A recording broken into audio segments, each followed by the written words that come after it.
Good morning, guys. I'm back to do another walk around the yard so you guys can see what's going on. Everything is growing like crazy. Now, I had a subscriber ask me for an update on something, and that is the Loco Learner, the real TSM wrapper, asked me for an update on my grapes. So we will get that in here. The cows are chilling, just doing their thing, eating their grass and whatnot.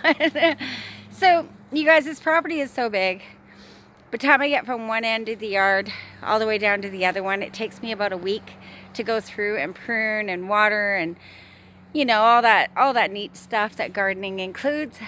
So last night I had the sprinkler in this area over here, and you'll be able to see, hang on here, everything is kind of laying down from the water. There's my big setup. But look at everything is growing. So some of these plants are so tall. Over here, hang on, my goldenrod is thinking about blooming, which is interesting because they usually bloom later. This is what it looks like when you cut them off, how they branch out. So I want this to bush out a little bit more here.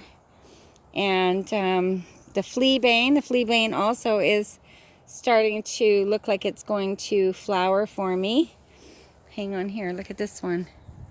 Yep, it's definitely getting ready to flower. Hang on here. I do have a video on fleabane if you guys want to learn all about it. It is a wonderful, wonderful medicinal. So everything's kind of growing. No leaps and bounds here. Not sure about my goji berry this year. It's not really producing the way I like it to, and I'm not sure why, so I'll probably get in there and poke around and make sure there's no bugs on it today. But look at my peas. Hang on, it's really hard to do this. Look at my peas. You guys see that? They're starting to come. Oh, look at big one. So I'll probably be able to harvest. Look at them all. I'll probably be able to harvest my peas. I'll start harvesting them this week sometime, which I'm really excited about. Now, TSM, looky here. The grapes. They are out of hand. They are out of hand. You see all the grapes in there? Look at them. Look at them. So, I'm new to growing grapes. If you guys have any tips and tricks on pruning the grapes, please let me know in the comments down below. Typically, I'll just take the branches that are sticking out and I'll kind of weave them back in there. And if that doesn't work and they keep coming back out, I just chop them off. I'm hoping that that's the right way to do it. That's what I do. But I really need to figure out what to do with all these grapes. Look, there's a snail. And he's going out to the field. So yeah, there is so many grapes, you guys. I don't even know. The chickens love eating them when they're little, so I do feed a lot of them to the chickens. But I really think I'm gonna try wine. I mean, if any of you make your own wine, please leave some information for me or a link to a video on how to figure this out. Even the other one is doing really great, the little tiny one, and I see it's attaching to my hummingbird feeder, so I will have to fix that. And my elderberries are coming along. They're starting to flower, so I'm really, really excited about that. So these little flowers, hopefully, as long as the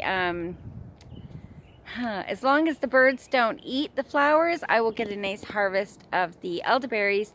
Now, note to self, elderberries, you cannot eat them raw. They have to be cooked or they are toxic. So that's why I use them for things like making cough syrup and stuff, because they're great for our immune system and our respiratory system. So let's keep going. Over here, look at this blueberry.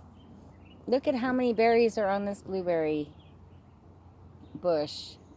All three varieties are doing really, really well. I hope I'm showing this okay. They're doing really, really good. I do have to come in here and prune off some of the shoots that aren't producing fruit just to get them out of the way from blocking the sun. And this last one again is doing great. They're looking good. I can't wait for them to turn purple so I can start harvesting my blueberries and start eating them. Now, here we go. This lilac. So I prune it all the way around, okay? Because the shoots will just keep coming up. See this shoot right here? It'll just keep coming up out of the ground. Now, a really cool thing about lilacs is you can dig around those little shoots that pop up in your yard, pull them out, stick them in a pot, and you'll have 2 lilacs. They're really, really easy to propagate and multiply. So the big apple tree has got some beautiful fruit on it. Now, this is a softer variety of apple, so that's why I use it for all of my applesauces and baking and stuff like that. It is such a beautiful, it's like a softer apple, so it's perfect for that. What else? So all my salmon berries are still coming along, still producing some nice fruit. I don't know if you guys have salmon berries. Like, we seem to have somewhat different fruits in different regions and different countries and stuff. Salmon berries are, they're similar to a raspberry, but they don't have that taste of a raspberry. They're similar to a blackberry, and they don't have that taste to it, but they're just kind of their own unique flavor, a very, very mild flavor to salmon berries, but they're still a lovely addition to the garden. All my blackberries are coming along and gonna start fruiting anytime now. Now I have cut them back. See how they grow up the wisteria tree? I keep chopping them back. Like this one I chopped back, and then the new shoots will come out alongside of it, right? So never worry about chopping back things like that. They will just keep coming and keep coming and keep coming. I'm going to just walk past the garden because I just did an update not long ago. However, I see a ton of fruit or peppers over there. So today I'll spend the rest of the day in the garden doing some weeding and upkeep and just seeing how everything's going. My seedlings are coming along nicely again, so I will be having to transplant some of those out in the coming days. Now over here, I have one of my irises left. I kind of missed the bloom on you guys. I do apologize. They're such a beautiful, beautiful flower. I absolutely love the color of them. And now, interestingly enough, the columbine, I cut it back, and normally it all comes back to life and I get new flowers, but this year I'm not getting any. I had my original bloom, and they're the ones that look like the fuchsias, the little drop down ones. We'll see. They might come back for another show if I'm lucky. Now this planter, you guys probably just think looks like a hot mess, right? Look at the babies. They're getting so big. You probably think it looks like a hot mess. Like these right here, most people call this a weed. I call this a medicinal. Everybody's always asking me, why do you have thistles in your garden? Because I love them. I love all plants and all medicinals. So you guys want to see the baby cows? Look how big they're getting. Hello. They're ignoring me. Hi. What you doing? Look at all the flies. There's so many flies on your face. I'm so glad I'm not a cow. Yeah, you swing your little ears around. Swing them ears around. I hope you guys could see that. I'm not really good at directing this phone to where I want it to be. And all the Sweet William. They come in so many colors. Aren't they pretty? And with the grass and everything. There's such a beautiful scent in the air from them. I really like them. They're another welcome addition to the garden. Oh, and look at this. Hang on. See this right here? This is, not that one, this one. This is a mullein, okay? So mullein grows, it has a cycle of 2 years. The first year of mullein will be the fuzzy leaves that just lay flat on the ground. And the second year, it'll pop out this flower, and it'll stand up really tall. It'll come up and it'll have a stalk of flowers, and on that stalk there'll be these little tiny yellow flowers, and I'll come out here and harvest them every single morning because I make earache oil from it. So any problems with your ears, I make this oil. I mean, it has been used for thousands of years as an earache remedy. So it's something, again, I go up country in the middle of August to do my harvesting of mullein, and when I do, I will do a video of mullein for you guys so you know all about it. It is a wonderful, wonderful medicinal. So all through here, everything is growing like crazy. Looking so pretty. And look at my lemon balm again. I just harvested it. So I have to get out here and harvest my lemon balm again.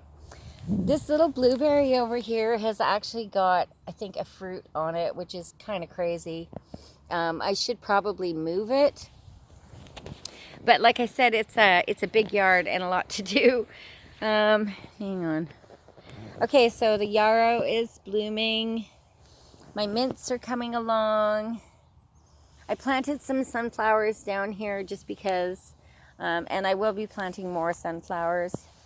The goldenrod, these are the ones again that I pruned, so they're going to bush out a little bit more. Same with the comfrey, it'll bush out a little bit more. So that's coming along, but this is what the goldenrod tops look like. You'll see them when they're such a beautiful, beautiful bright yellow when they bloom. They're absolutely gorgeous. And it's another medicinal I have not done a video on yet. Oh, and you guys want to see something? So my huckleberry is doing great. It looks like it's growing. It's getting some height to it. One of the tricks for huckleberries is they like to grow in the forested areas. So if you can stick a piece of dead wood by the stalk, by the trunk, it'll be very happy. So I probably won't get any fruit out of it again this year. It does take a couple years for it to produce fruit, but it is a welcome addition to my garden. You know, when I was growing up in British Columbia, as a child, there was huckleberries everywhere, in every park, every trail, and I was lucky enough to get this one. I wild harvested it off a friend's property in her acreage, and I've gone back to some of the areas that I harvested huckleberries as a child, and they're gone. I can't see huckleberries anywhere unless it's undisturbed forest where people haven't gone. You just don't see them anymore, which is kind of sad. So hopefully once this one gets going, I will be able to propagate it and have more. Now, what else? Hang on. The St. John's wort patch is coming along nicely here. It probably will take another year before I get a really good amount of the St. John's wort. And it is a very touchy medicinal, so I have not done a video on it. Now these foxgloves, you guys, they're like 8 feet tall, maybe 9 feet tall already. I'm glad I left them because they are so pretty. I'll show you right inside of one. Hang on, I seen a dark purple one here. Look at, where's my camera? There it is. You see all those little polka dots? I love them. They're so pretty. All these flowers bring me so much joy when I come down here. When anywhere on the yard, I mean, everywhere I go, there's something to look at, that's for sure. Now, another plant I kind of wanted to talk to you guys about today for a quick second is stinging nettle. So this is what stinging nettle looks like when it's just growing, right? This is just what it looks like. Oops, ouch. Now, this is what it looks like when it goes to seed. I'm hoping you guys can see that all right. See the little droopy things? Those are all seeds. So you can harvest those if you see them in the wild as well, and use them like a typical seed. You would just dry them out, and next year you would just spread them and let them grow. So there's a lot of controversy, or I should say, there's different opinions when it comes to the stinging nettle seed and its benefits. Some people say it's good, some people say it's not good. I will try, I'm very, very busy. I will try to do a video on stinging nettle seed, if not this season, for sure next season, because I've got my stinging nettle video out, so it's a good start. I do mention seeds in there, but I don't really dive into it. I will do that in the future. I just don't want to promise when. And you guys kind of missed the irises. They bloomed beautifully. I love the colors of them, and those little furry bits there. I kind of missed them, and I had to chop a lot of them back, so I didn't get the big show that I normally get from my irises. Just because, again, the slugs, right? They've been working me pretty hard. See you later, guys. And what else? I want to show you one more thing before I hop off of here. And I want to say thank you so much for coming and hanging out with me in the yard and seeing what's going on. And thank you so much, TSM, for asking for an update on the grapes. Okay, the little apple tree. Look at you guys. Look at all the apples. I don't know how this little tiny tree is gonna hold up all this fruit. But I'm super excited nevertheless. I am really grateful for all of the food, medicinals, weeds, and everything else on this property, and I thank you so much for coming along. Have a wonderful, blessed day. Bye-bye.